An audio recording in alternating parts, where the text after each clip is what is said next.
بسم الله الرحمن الرحيم.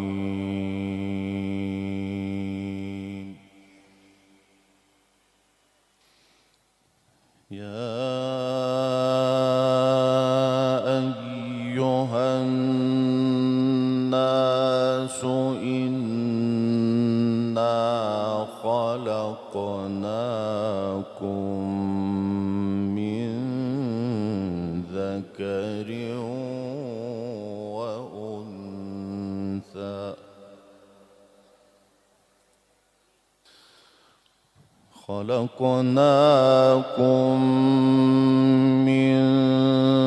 ذكر وأنثى وجعلناكم شعوبا وقبائل لتعارفوا